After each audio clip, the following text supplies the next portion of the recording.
Is the One Ring a problem if it was cheaper? What if the One Ring was more accessible? Is it actually the price point of the One Ring that is the real problem and not actually the viability of it? Aren't y'all modern players just tired? Not streaming for 11 days straight type of tired, but tired of playing the One Ring in over 50% of the decks that you have registered. I mean, the stat is absolutely wild. And the tweet from Saffron Olive is why I wanted to bring this video up. And it's not going to be another video complaining about the One Ring necessarily. I wanted to use this video to maybe talk about aspects at play, some of the tertiary resources that are now ubiquitous in the modern format in a very poorly designed way, in my opinion, and also some of the other forces that we may be able to compare the One Ring to and maybe create a bit of a devil's advocate type of situation. And of course, the opinions that I express in this video, I don't want it to be the be all end all. You can disagree, and I want to hear your counterpoints down below. So I will start with this.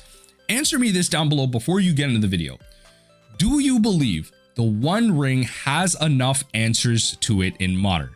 And if so, why is it still the best card in modern? If we have all these answers, ways to exile, counter spells, and all this stuff, why do you believe that it is the single best card in modern to be playing right now? Heck, even as a modern mill player, I strongly believe that the Azorius mill build of the One Ring, Supreme Verdicts in the main, and all that stuff, that version of mill with crabs as the win condition is probably just better than Dimir mill. It's extremely underexplored because of the price point of it and how differently it plays, but it's a mill deck through and through, and it's one that plays the One Ring. I do believe that it's better than Dimir in many ways. I've done gameplay on it and everything, but I really wanted to go into the idea that energy may actually be one of the primary problems to this, and how we could potentially compare the One Ring to Ragavan. Now, very different in their own ways, where the One Ring is colorless and therefore accessible by all strategies. And we've seen articles and talking pieces from Mark Rosewater and other content creators talking about how the colorless design space is a very fickle one because it has no restriction by color. The mana restriction doesn't exist. So on average, a lot of the colorless cards that are out there tend to cost more as a balancing factor versus a lot of cards that may be more powerful. They might restrict with adding more color pips in them, or kind of intensive color pips like white, and green versus like colorless white and green or something like that. Like they might make it more intensive. And so cards like this tend to be balanced in that aspect. And something like Ragavan is red. It can only be played in decks that produce red. But the One Ring can be played in any deck because it's colorless. But do you want to play it in any deck, or do you have the ability to take advantage of it? Do you want that resource generation? And it seems like 50% of the modern metagame says no. So there has to be something to that. If 50% of the modern metagame doesn't want to play the One Ring, it's not that 50% of the modern metagame is just playing one or two other decks. There is a large swath of strategies that are still successful and have angles and ways to beat maybe what is at the top or just the One Ring itself. So why don't those decks see a higher representation? And people can have their whole arguments about energy as well, and that's what I want to get into. So again, all of this was a bit of a preface. Let's hop right into some of the numbers themselves. On the MTG Goldfish site, tweet source right here, 50% at 3.5, Flage at 38%. Crazy. The Lightning Helix on a stick tends to be more powerful than Kroxa. And I feel like also it's the fact that it's white, it's not black. So, I mean, I feel like the energy decks probably want this a bit more. The fact that Jeskai Energy can play this as well. Jeskai Control, I shouldn't call it Jeskai Energy for all the naysayers down there.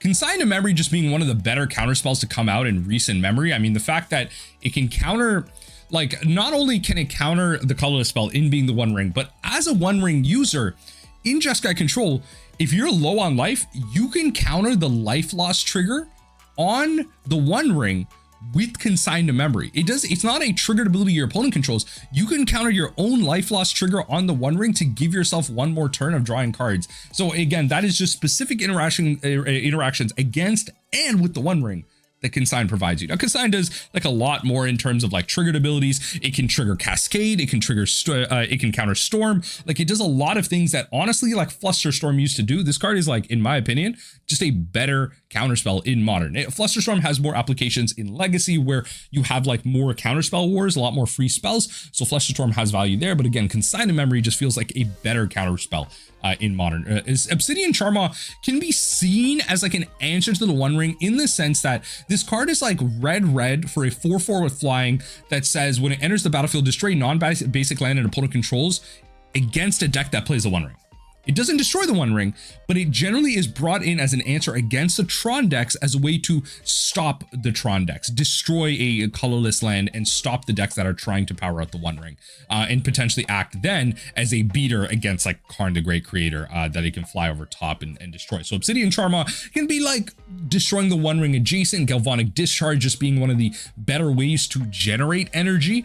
The key part to this card is that, again, you're able to generate 3 energy, but use 0, 1, 2, or 3 of the energy that you create. So if you're able to Galvanic Discharge on turn 1 against your opponent's turn 1 drop, a lot of times that might be an X1 or an X2, you have 1 to 2 energy left over to then use in future for a Wrath of Skies, a Static Prison, or whatever it might be. So Galvanic Discharge is actually a really powerful energy generator. Giganta just being this uniform playable card in all decks right now, because there's so many decks out there that have lost the plot when it comes to like design restrictions. And we're going to get into that in a bit, because Giganta feels like the kind of exemplification of the lack of good card restriction, when, you know, card restriction is more so about the text now and the design, where you see a lot more cards that say happen once a turn or trigger on your opponent's turn or something like that. Whereas it used to be about like the mana cost restriction and how intense something like that can be. In the pursuit to make something a bit more playable in other formats, the restriction and the cost can now be further circumvented when it's in the text itself. So now Lightning Bolt, obviously very common with the red decks being everywhere. Orcish Bowmasters being one of the primary answers to the One Ring, but again, being restricted to the black decks. You have to play a certain color. And so a lot of these answers that we see, Consign to Memory being blue, Orcish Bowmasters being black, Obsidian Charma, again, being adjacent, being kind of red, and then Force of Negation being blue. Static Prison can be thought of as like an answer to the One Ring, but again, you have this like cumulative like upkeep type of effect by paying in energy. So even this is like a soft answer to the One Ring as well. Like a lot of these cards are color restricted, whereas the One Ring is in all decks. So if the One Ring is in all decks and the cards that are being played to answer the One Ring also exist in the One Ring decks, where does the arms race really stop, right? That's kind of what I'm hoping to maybe further illuminate here. Now, in the banned and restricted article all the way back from, when was it? August 26th, we had all these changes in Vintage, Grief Banned, and Legacy, and no changes for some formats, but in Modern, we had Nadu and Grief banned. So this was a great moment, right? So the great big combo deck that existed in Modern, and Grief, just one of the single worst design cards ever in Magic, we saw kind of leave. And one part that I want to highlight again is, you know, kind of in this point where they're talking about Grief, in the interest of making the format more fun, we banned Grief. We certainly considered a few other cards to take action against in this announcement, namely the One Ring. While present in several decks, there's no clear One Ring deck terrorizing Modern. And now again, this was at the time of August. Things are a bit more clear coming into the end of September, deep into RCQ season. The One Ring deck terrorizing Modern being a unique combination of self-protection and card advantage, it is a strong card that helps prop up several varied strategies. Ultimately, we decide not to act against the One Ring. The possible problems it may be causing for Modern just aren't as clear as Nadu and Grief. Once we see how the format evolves after this change, we'll continue to observe and evaluate the health of Modern and see which future actions are necessary. On a more positive note, despite Nadu overshadowing the potential players to explore the additional Modern Horizons 3 cards, we've seen a few non-Nadu card strategies find success. Necro Dominance, Mono Black, Psychic Frog, you know, kind of transforming the Izzet Murktide builds into Dimir. So there are some things that like come out of this. Necro Dominance just like not being that great anymore, but that especially just because people have talked about how Necro Dominance was good like even without Grief, but now the Necro Dominance deck has just kind of fallen under favor because it's a One Ring deck, but it's not necessarily a One Ring energy deck. So it's not a deck that's able to keep up with the resource generation that you get alongside of energy. And that's why we don't see this deck anymore. Psychic Frog is probably another discussion in terms of like a really powerful card. This card is being watched in Legacy. But again, the barometer for playability in Legacy and Modern is so different, especially with the free counter spells and the powerful cards that exist out there. Like a lot of times you have to ask yourself, if Psychic Frog is out there, like what happens when Psychic Frog is left alone? What does that card do when it's left alone? And that kind of is that kind of power level card. Now Ragavan just happened to come down like way too early. Like it was at the point where like you had Is it Delver decks not playing Delver? Because Ragavan was just a better threat overall. You play Ragavan and you just be able to run away with the game because color fixing is so powerful in a format that wants to splash into different effects, right? Like the Is It Delver deck just really powerful because you're able to play like Hydroblast on the side and Pyroblast just for like even the the blue decks, and the Hydroblast for the red prison decks. But then Ragavan was able to fix you into maybe your black cards. And I mean, Lord knows, what if you had a format right now with Orcish Bowmasters and Ragavan in the same format and Renin 6 in the same format? Legacy would have been like a bit of a nightmare. It would have just been 5-color good stuff everywhere and nothing else would have been good. So regardless, Ragavan is banned in Legacy, but still legal in Modern, where it's almost near unplayable. And the whole discussion around like being an X1, I think is just not really that important, because even in a world of Fury, Ragavan is being played, but namely so because the red decks that played Fury would also play Ragavan. Fair enough. But even in a world of Orcish Bowmasters, the Ragavan isn't being stopped by Orcish Bowmasters. Yes, it's an X1, but Orcish Bowmasters is a turn 2 drop. Ragavan comes down on 1. Even if you're on the draw, the Orcish Bowmasters then has to be played proactively to stop the Ragavan from doing anything. And that's the power of a card like that, right? And it just simply put, that is the power of something that comes down on 1 versus 2. The turn 2 card is like doubly slow because it comes down a whole turn later in that aspect. But Ragavan, with all that in mind, still isn't being played. As I was kind of talking about briefly, especially in previous videos, Ragavan isn't being played as much in Modern right now. Sure, it sees play in the Domain Zoo deck. It's a playset there. And it even sees play in the Boros Energy deck. But even in the Boros Energy deck, it's being played as a 2 to 3 of. It's not a playset card. And even when it is being played, those folks are making gameplay decisions or deck building decisions that are arguably worse, because they're having to take away some of their interaction. They're having to remove copies of the One Ring. And it seems like it's better to just play the One Ring, because even if you're behind, the One Ring comes down, enters the battlefield, gives you protection for a whole turn, and is able to catch you up.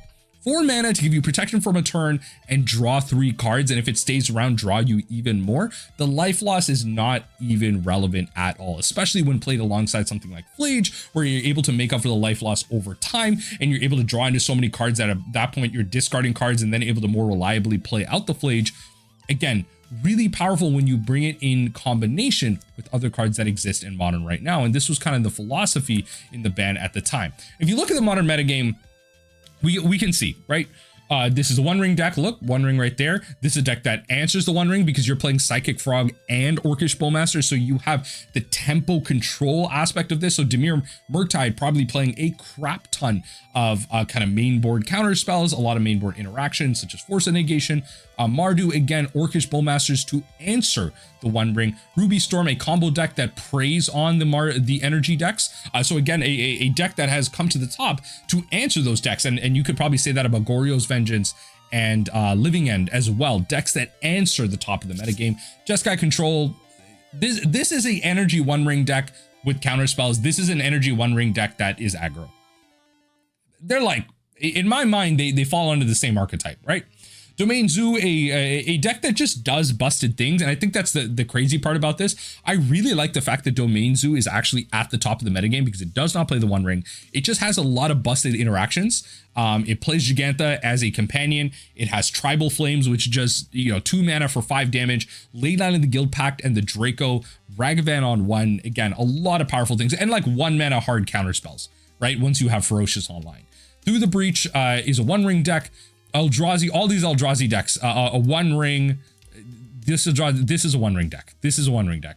Amulet Titan, One Ring deck. Living End, can't play the One Ring, but again, a combo deck, as I mentioned, that preys on that. Mono Black Midrange, One Ring deck. Grinding Station, One Ring deck. Yawgmoth, an Orcish Bowmasters deck, which answers the One Ring. Again, you're either playing combo decks or Orcish Bowmasters decks, or you're playing One Ring decks.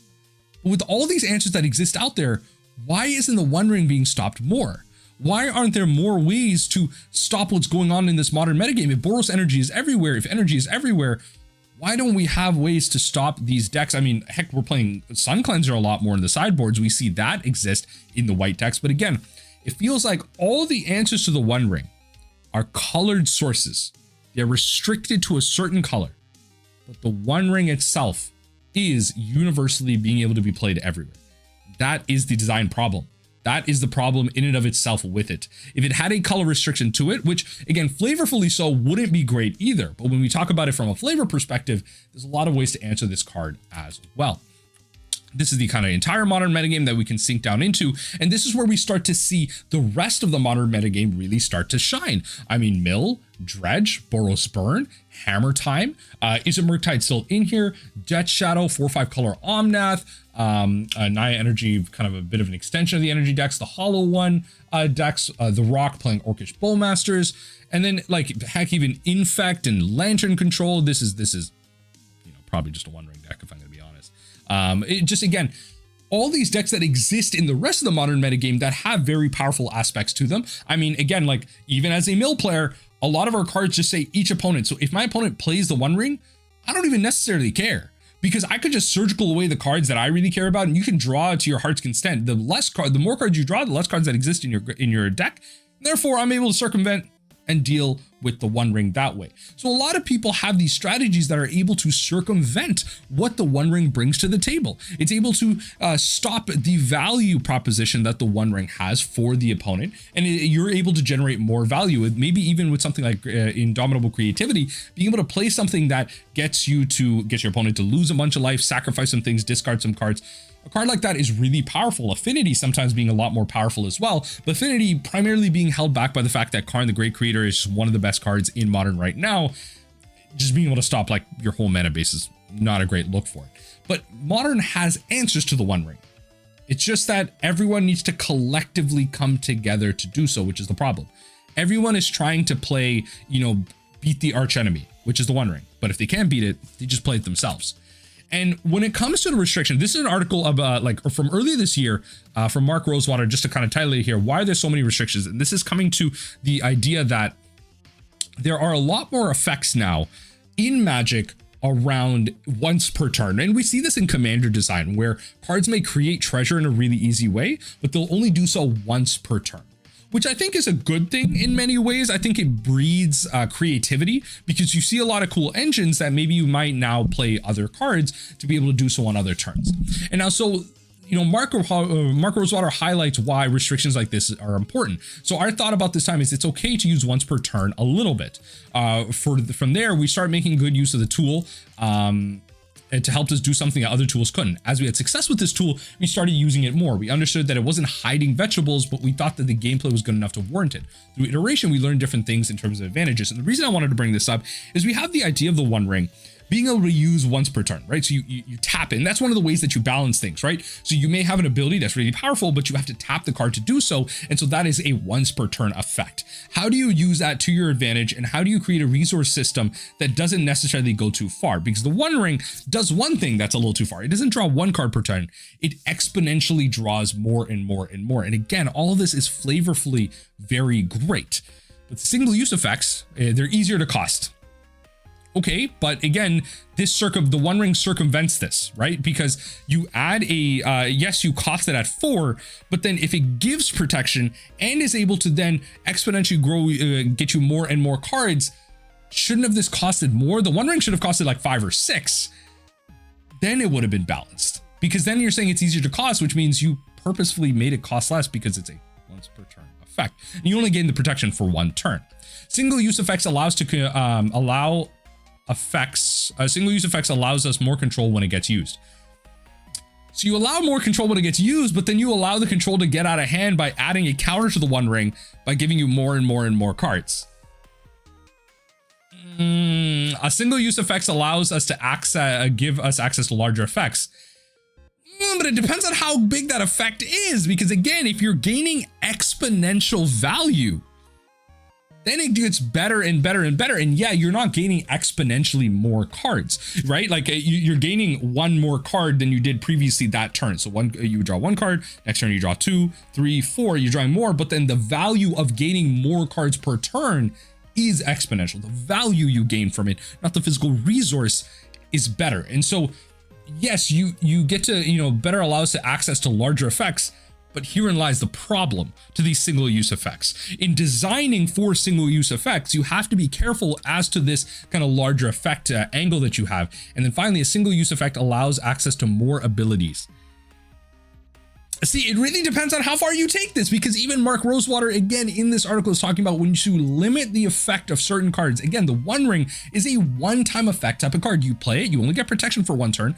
You play it and you tap it. You can use that draw ability once per turn, or once until you get back to your turn, because it is a tap ability. And Mark Rosewater talks about that previously in this article. I'm going to link it down below. But when you take these bottom two aspects too far, it can be very problematic, because the value you put on that card doesn't line up with the answers that you have. But in many ways, that might actually be more coincided with some of the other things that are existing in the modern metagame as well. I mean, take a look at this article. So this was from like way back when the original ban announcement happened, talking about how one of the ways that we could potentially answer the One Ring is by restricting it. Because flavorfully so, you know, there's only one copy out there, and we can't bring back like the old legend rule. I think maybe you could with like the One Ring. You could say something like you're only allowed to have one copy of the One Ring out at a single time, but that might create another situation where in order to answer the One Ring, everyone has to play the One Ring, because it's kind of like the whole, I'm thinking about like that one Phyrexian colorless spell that is banned in like every format, where you can counter a card with CMC 1, and it costs just 2 life. Anyway, I'm forgetting it, where it created that arms race of, if you're playing that counter spell, I have to play that counter spell to stop that counter spell, because if I go to play Delver, if I go to play Ragavan, if I go to play Brainstorm, whatever it might be, then you're going to cast that counterspell. So I have to have that counterspell to stop your counterspell, and it creates this arms race. So you can't necessarily have that restriction where you can only have one ring out at the battlefield at a time, because then everyone would just play it. It would be correct to play it. So then if it's correct to play that card, it's correct for me to play that card to stop you from playing that card. So could we just restrict it to reduce the frequency of the card existing? That's a very good option as well, because then primarily like the Tron decks would probably play it, right? Like, yeah, a lot of decks would play it. It's just a one of, it's a free option. But then the Tron decks would have it reliably, because Karn the Great Creator could tutor it out of the sideboard, and then you could play 4 copies of the Karn Ring, of Karn the Great Creator. So again, that's another option as well, and it's not necessarily completely off the table. Mooser also commented, it often suggests the idea that restricting the One Ring, even saying that his concept isn't completely off the table.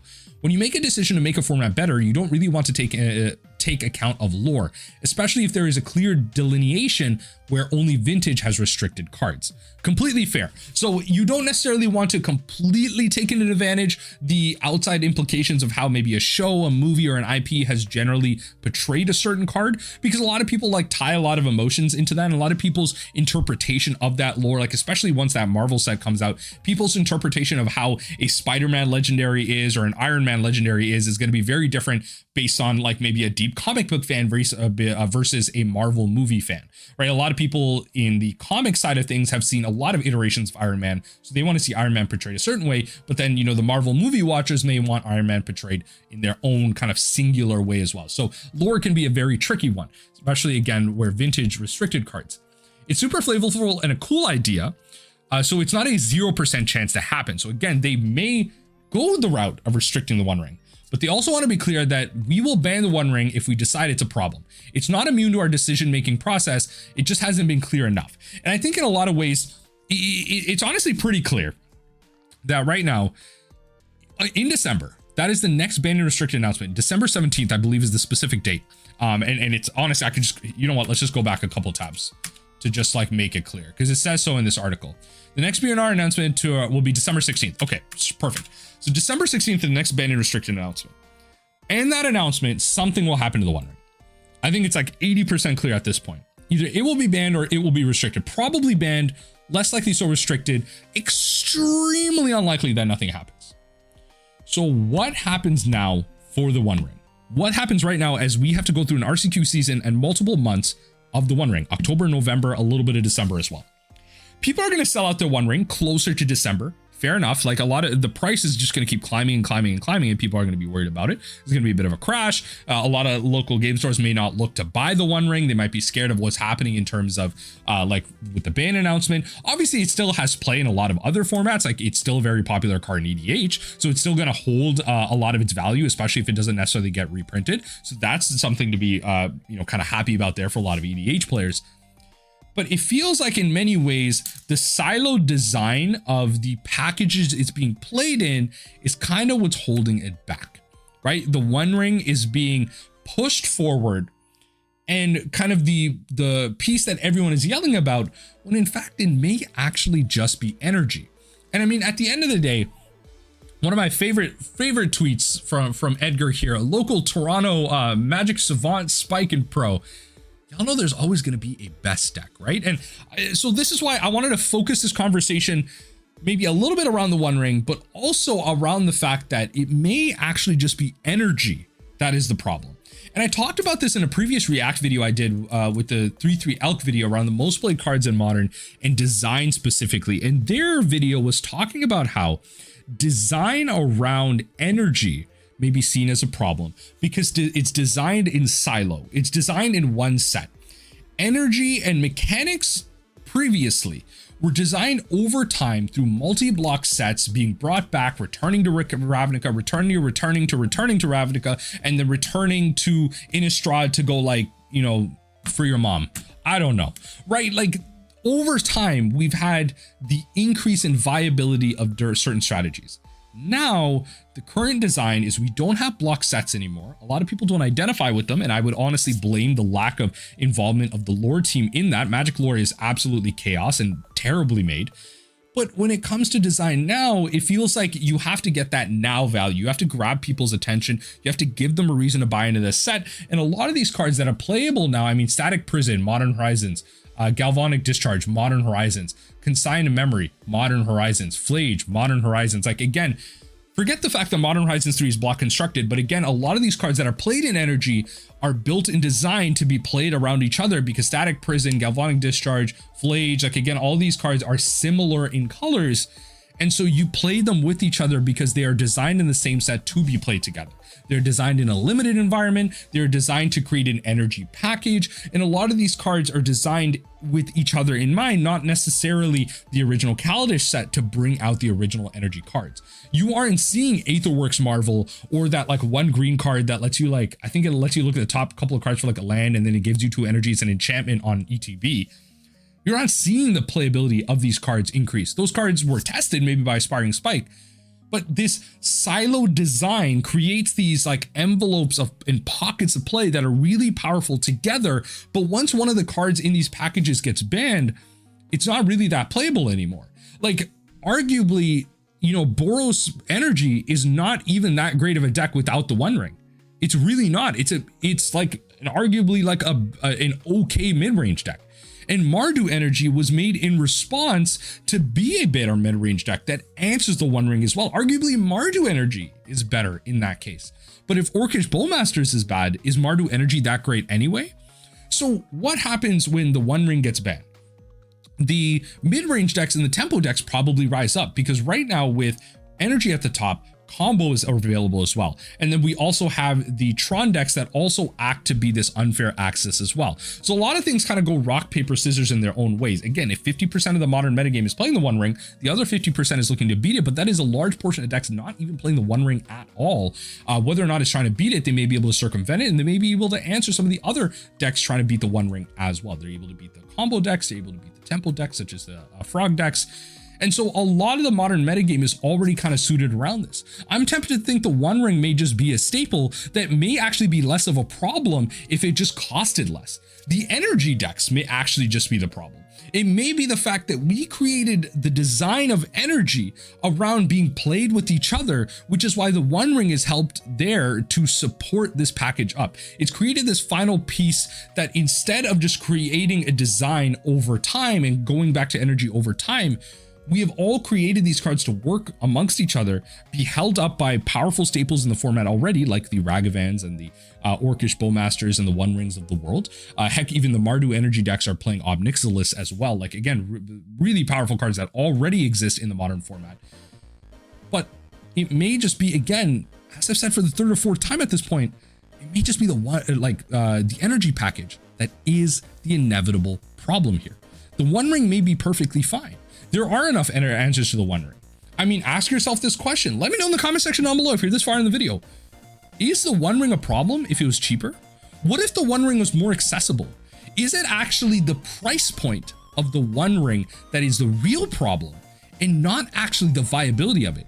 Would the One Ring be a less of a problem to you if you could just afford to play more copies of it? And I wanted to flesh this idea out more when it comes to casuals getting access to the One Ring. The price is very prohibitory. And so does that mean that if we had more access to it, we'd be able to find more angles, more ways to play around it? Is it just kind of held aside by the competitive players because it costs thousands of dollars just to play Modern competitively because of the One Ring? And you'll see the outfit change here and the day change because as I was recording yesterday's video, the commander change of WotC taking it over literally happened. So I scrapped everything and I was like, I'm just going to post this tomorrow. So that's why you're seeing this kind of later half of the video now. But where I was going with this price bit again was from the casual perspective. In a lot of ways, people cite the experience they have when they go to the LGS that the metagame is very healthy sometimes, very diverse. A lot of different decks exist. And that's because the price in paper is very different than the price online, especially with the rental programs existing for Magic Online. It can be a very different experience. People have more access to decks online, and so people will tend to trend towards the more competitive list out there. It's easier to access for $30 a month. But when it comes to paper, people tend to buy the one deck and stick with it, or the one kind of mana base and develop from there. For example, in the old days, you used to be able to develop the kind of burn mana base relatively so into like a dredge mana base, and your dredge mana base would relatively go into some type of faithless looting X build, and there's ways to kind of mix and match from there. And there's a little bit of that in the tier 2 and tier 3 decks of Modern. And so in that sense, with that variety, would there be more answers, as kind of playing devil's advocate here, to the One Ring if the casuals have better access to it, the FNM spikes of the world? Because right now it feels like the One Ring is kind of just this online only phenomenon. And there is a good chunk of Modern players out there where their decks are really only going to be played by them if they can play it online and in paper. They like that 1-for-1, and sometimes they'll test something else, but they generally don't want to learn brand new strategies that require cards that they don't have access to. It costs $400 to $500 depending on your currency to access the One Ring in paper. I mean, for me, in terms of being a Canadian, it's gonna be like 500 plus for a play set. I do have one copy for EDH, but it'd be very hard pressed for me to go about proving my point of my belief that the One Ring is going to power up Modern Mill to some exorbitant height, especially if my belief is that it's going to get banned later in December. Why would I even bother proving that point? So with that power level shift, wouldn't it be easier if the card was printed to the ground, very accessible, maybe a $30 card, $40 card? You spend $100 on a staple, which is $100, $120 on a staple, which I think honestly is a fair asking point for an older format. You're spending a couple $100 anyway. At some point the price becomes like it becomes irrelevant. Like spending like $600 versus $500 isn't too different, I would think, but spending $600 versus $1,000 is very different for especially the vast majority of people. So with increased access and with increased printing, a lot more casuals at the lower level would be able to play with it, see if it's good or bad, and really test in that sense how to play around it. They would see it a lot more often. They would make answers to it, a lot more FNM brewing. And so that's where I think if the One Ring was actually costed more effectively and didn't force people to pay thousands of dollars to play competitively in Modern, then they would be able to find more answers to it. And that's what I think has been happening throughout Modern's history. The cards that are more accessible tend to be the ones that are answered more. Fury was a very high priced card. The Modern Horizons 2 Elementals were very much so in many senses, and we see that uniformly in terms of the access to many other cards. I mean, Wrenn and 6 was a very expensive card, but that was expensive due to the fact that it was also being played in Legacy. It went from a $50 card to a $100 card overnight because of how it was being played in Legacy. And so that's a multi-format issue. But Wrenn and 6 for a very long time was a $30, $40, $50 card, which again was definitely more on the expensive side, but it was a Planeswalker that really revolutionized things, right? It was a 2-mana Planeswalker. I think the star power of something like that was really pushing it as well, but it was a card that a lot of people experimented with. It was a card that a lot of people at the kind of mid to low tiers did a lot with because it went in a lot of strategies. But the One Ring provides one specific benefit. It doesn't have that kind of mid-range impact, but again, it wasn't $100, it was $50. The One Ring is like $100. Wrenn and 6 was less than that at the time, at the point where it became like extremely like inaccessible. When it was like $100, then it became like mostly like a competitive only thing. I think a lot of lower tier decks dropped it, but I wanted to kind of propose this as a bit of a thought experiment. Like really think about like, wouldn't you play the One Ring more if it was more accessible? Wouldn't you see more casuals get access to the One Ring and try it out? Because a lot of people tend to have like spare store credit, or they're able to trade up into it and they want to try it for their decks. I think you would see a lot more of the mid-range and lower end like competitive level players. When I say lower end in terms of their competitiveness, those people would try this card out, and it wouldn't just be a card that you see in the challenges, because I personally don't see a lot of One Ring in the leagues that I play, at least, especially not at FNM, right? Whenever I go once in a blue moon, I don't really see it there. I don't really see it too much in the leagues either, because the leagues tend to have a big variety of cards and decks depending on when you play. It's definitely there, but it's not at that necessarily 50% mark. To be fair, again, that's a sample size thing. A lot of people may be experiencing it more than 50%, whereas I'm experiencing it less than 50. So that's where kind of averages come back out. But it's something that has been on my mind for a while. Again, the millionth time, if the card was printed down to a lower price and it was more accessible to people, don't you think there'd be more testing involved, more answers to it, and more ways to play around it?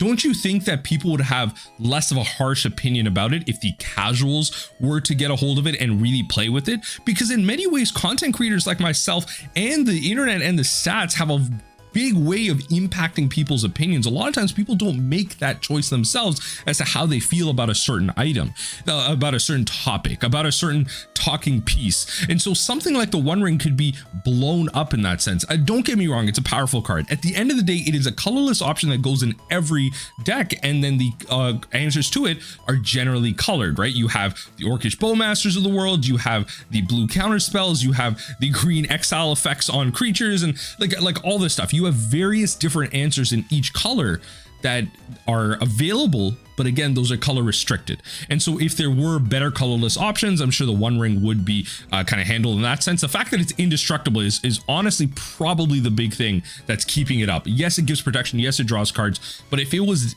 destructible, I think the card would be a lot worse. But flavor wise, it's not. And so they did talk about how you don't want to lean too much into the flavor of it, but especially with this being a Universes Beyond contract, I think there was a sense of having this card be sold, having this card feel flavorful, having this card feel impactful when you played it. And so the indestructibility, the protection, the exponential growth of the card, like all of this came together from a flavor perspective to match the card design.